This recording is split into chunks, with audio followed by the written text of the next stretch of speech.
Hello, guys. Welcome to another Donoram Monologue podcast. I am your single host for these monologues, Beau. I'm very glad to be back with you guys again.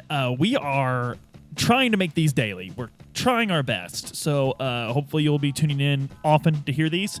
Before I go any further, I do want to mention our sponsor, Ashley Luann K, on Instagram. She's enjoying a lot of success lately, and we're hoping to give her even more, so go check her out on Instagram. Those links, again, are in the description of these videos or podcasts. It's an excellent resource, and I just mentioned on a podcast that Instagram's just a really cool way for her to convey this information, because you can sort of scroll through and, really get what you need there, because she offers so many different facets. So please check her out. And without any further ado, and apology to people who wanted a ton of ado, I'm going without any further, so sorry. But, guys, I caught on to the... I love fighting games. Growing up in the 90s, it was very uncommon to find a young boy or a young girl who loved video games that didn't love Street Fighter or Mortal Kombat or both. And growing up in the 90s, fighting games were just a huge part of arcades. I love them. And I have to admit, I was really late to the ArcSys thing, the Arc Systems Work thing. My favorite fighting game developer. They're prolific. They're pumping out a bunch of content, and it's always fantastic.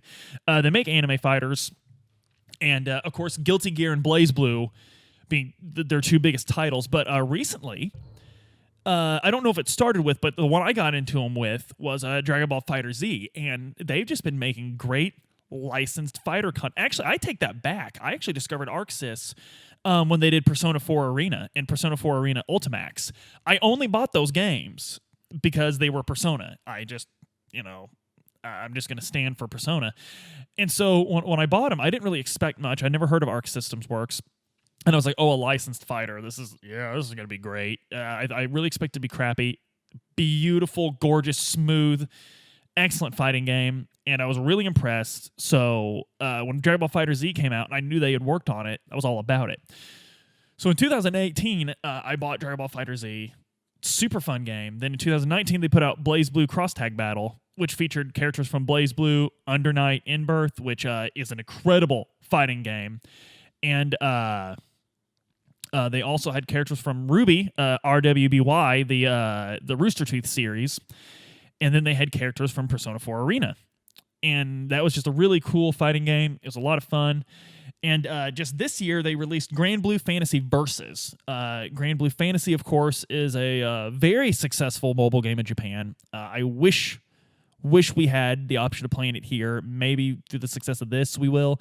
They've also done an anime of it, which is available on Crunchyroll and Funimation, dubbed or subbed, whichever you prefer, on the first season. The second season is just subbed, so we have to wait a little bit for the dubs. But, guys, this game is so much fun. ArcSys is kind of reinventing the wheel with each game they're releasing. They're taking a lot of classic fighting game things, and they're doing something that the fighting game community just absolutely hates. They're making these games, and I shudder to even speak the word, accessible. Yes, that's right. These games are not just for the elite. These are the games of the people. You could pick this up and learn how to play fighting games on this game. And I don't think that's really such a bad thing. I think that's a strength for the series that they're doing, not a weakness. So auto combos, you'll find those.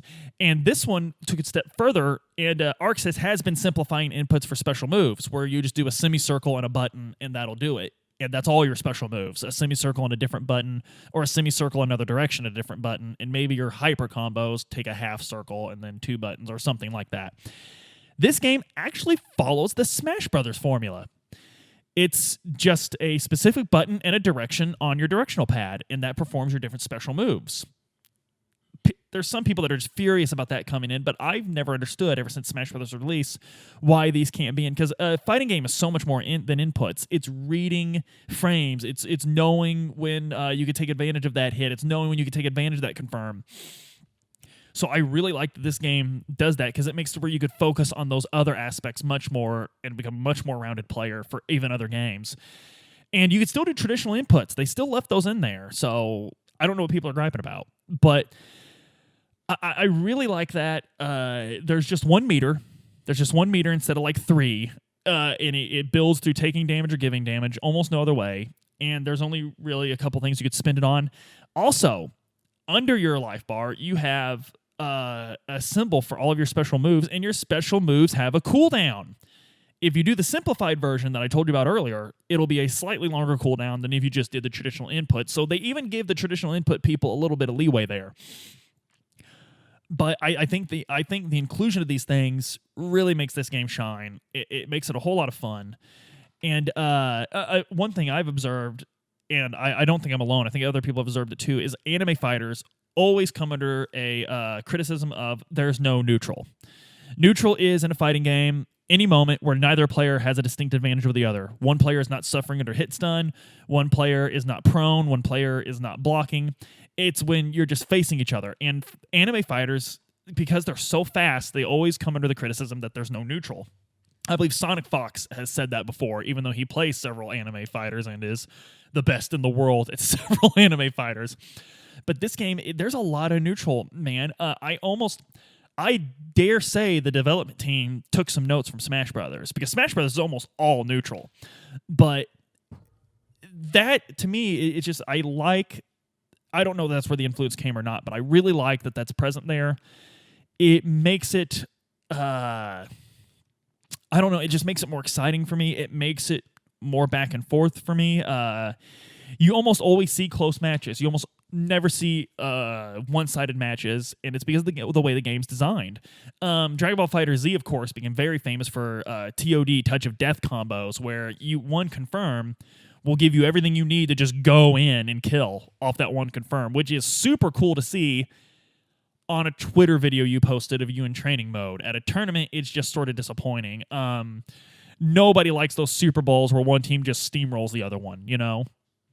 So, and of course, esports are an infinitely better medium than regular sports. So we want to make sure that our esports are still delivering on that promise. But guys, I wanted to do a monologue over this, and unfortunately, this thing did not have a huge tournament run yet. Just a few months after it released, of course, the pandemic of COVID-19 swept the world, and we're just not having in-person tournaments. It is a featured game at EVO 2020, but again, EVO 2020 will be entirely online. I did a monologue video of that. Please check that out for my thoughts on that. And I hope when EVO is in person again that this game still shows up, because I have been watching the tournaments that did take place before people went into quarantine and shelter at home, and they were just a blast to watch. They really were. This game is just, it's got so much to offer. And the characters are fun. Their personalities are huge. Of course, they're from it's a licensed fighter, so they're from something else. They're from, of course, the mobile game and the anime. I'm a sucker for things like that, where you can pick characters you like from something like, for instance, in Dragon Ball FighterZ, Yamcha will always be on anchor on my team. I love Yamcha. So this is it's a really fun game, and even if you hate fighting games, even if you're not good at them, I think this game offers you a great entry into that. And I think it's great to learn on. The tutorial is very robust without holding your hand entirely. It tells you what inputs to make, but not exactly what moment to make them. And it tells you things to do, but it sort of tells you what to do, and then you have to look up what that is, which I think is a great way of teaching you, rather than a lot of tutorials where they literally freeze frame at every button you press, to where it's no different than like in God of War when you have the prompts on the screen. Like, it's not really your skill getting you through that situation. You're just following prompts, and that's not nearly as fun, in my opinion, or as helpful. It is not as good of a tutorial as Under Night In-Birth, though. If you have a chance to play that game for its tutorial, that game will teach you so much about not only it, but other fighting games. Another great tutorial is Mortal Kombat 11. Mortal Kombat 11 even has a frame data tutorial. That's really good. And Granblue, though, one thing I want to mention about its tutorial is it has a matchup tutorial, which that's something a lot of people ignore. In fighting games, there's such a thing as tiers, and a tier list which tells you what the best characters are to the worst characters. And people always misinterpret this, and they always say things like, well, if you're good enough, then it stands to reason you'd be able to beat any player with even a bad character. That's true. What a tier list is telling you about those matchups and who's typically going to have an advantage. And the best way to think of tier list is if a player was absolutely cloned to where he'd make all the same decisions, all the same things, and one of those clones chose a higher character and one of those clones chose a lower character, then that higher character would always win. Or if that's sort of the best way to look at that. Fighting games are very difficult to understand for people that do not enjoy them.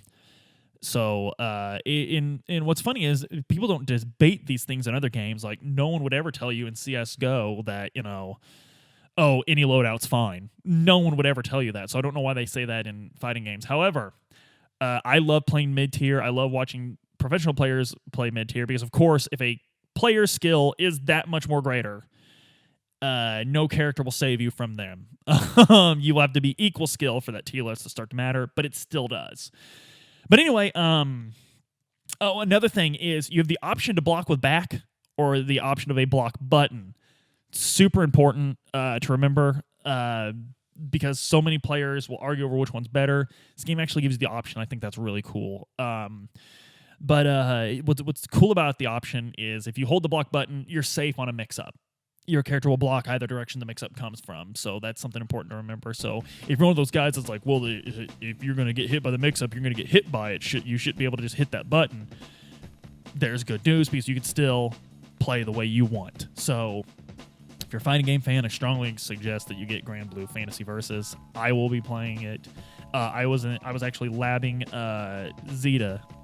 Sorry. I was actually labbing that character for about 3 hours in training mode last night, just having a blast. So if that's your thing, if you dig that, strongly suggest you check that out. I'm really strongly suggesting, please like this video. Please share it out to your friends. Leave us comments. We love hearing comments. Review us if you're listening to us on a podcast thing. Let us know what you think. Even if it's bad, we're big boys. We could take it.